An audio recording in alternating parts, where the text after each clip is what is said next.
You know one thing that my wife hates? Imagine sitting at the dinner table, there's people around you, you're all talking, you're all having fun, everyone has their glasses of water, and then JP over here pulls this out.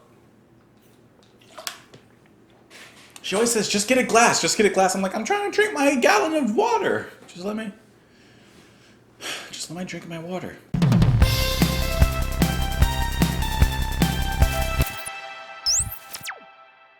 What's up, guys? Welcome back to Just JP. I'm Justin, and today I am listening to Stewart with the song Year of the Cat. This is a recommendation from Ramones3122. Seriously appreciate it, Ramones. Thank you for the suggestion, because I gotta be honest, the name Al Stewart sounds kind of familiar, but I have no idea, honestly, who Al Stewart is. Alistair Ian Stewart is a British singer-songwriter and folk rock musician who rose to prominence as part of the British folk revival in the 1960s and 70s. He developed a unique style of combining folk rock songs with delicately woven tales of characters and events from history. I like that because I went to school for history, so I love history. It's one of my favorite things to learn about. Even though I gotta be honest, I've been slacking on learning history again. But, what can you do? I honestly have no idea what to expect from this. Ramones, seriously appreciate it. Of course, you guys can join me in the comments down below. You guys can join me on Twitter. And that's kind of it. So let's get into it. This is Al Stewart with Year of the Cat. On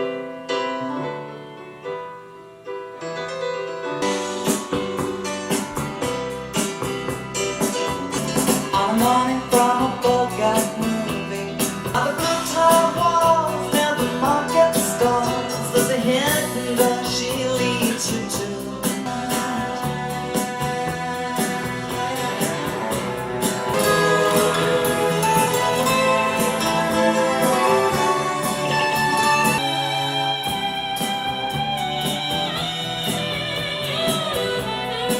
That's a good break. That's a good break.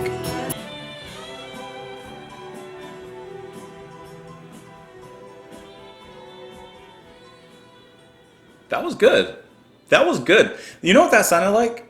That sounded like that sounded like a 70s pop song, but really good. I don't know how to describe that. The break was excellent. That bridge was my favorite thing, honestly, in this song. The instruments are probably my favorite thing in this song. I like his voice a lot. All right. I liked everything in this song, no doubt. This is the type of music that this is the type of music that makes me sad, because this is the type of music that I feel pop should be now. Does that kind of make sense? Because it's pretty poppy and pretty straightforward, but the musicianship is excellent. The singing, I really like his voice a lot. This is just the stuff that I wish that more music on the radio nowadays was like, instead of whatever we got now. Oh my gosh. It's a sad day for mainstream music. This is one of those songs where, for me, there's not a lot to go into, but it's very enjoyable to listen to. So having, as far as I know, not having heard of Al Stewart's voice before, I really like his voice because it has this certain charm to it. It's kind of like how when I did George Strait the Chair, his voice and his cadence and his voice had a certain charm to it. Al Stewart's voice here, he's singing, it's not like speaking, as George Strait did in the other song, but it has this certain charm to it, this certain innocence to it, a playfulness even to it, and to an extent. It's a self-confidence that I like in this song, and it goes with the story of the song as well. But I really did enjoy his voice.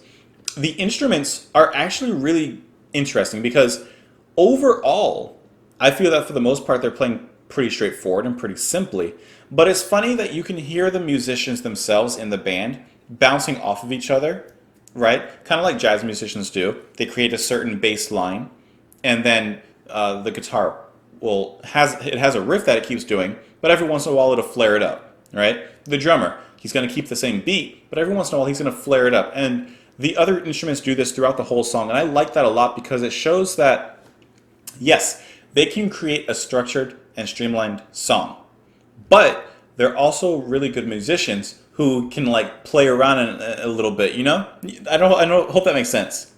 But this bridge right here is just so smooth and just it welcomes you into this like cool, slightly seductive, but like I don't know, it has this atmosphere to it.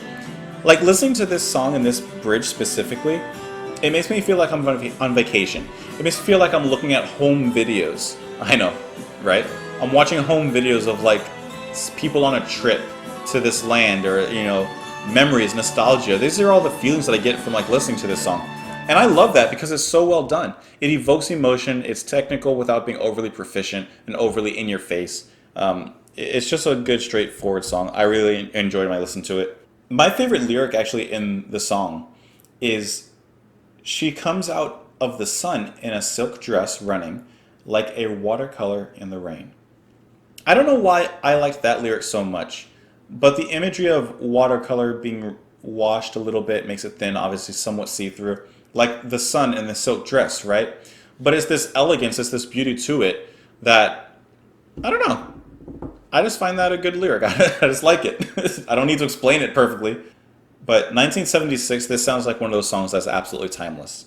And I definitely enjoyed my listen of it. I would listen to it. Ramones, thank you so much for the recommendation. I appreciate that a lot.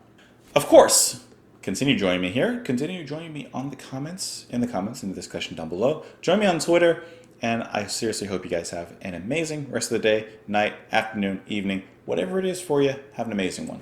See you later.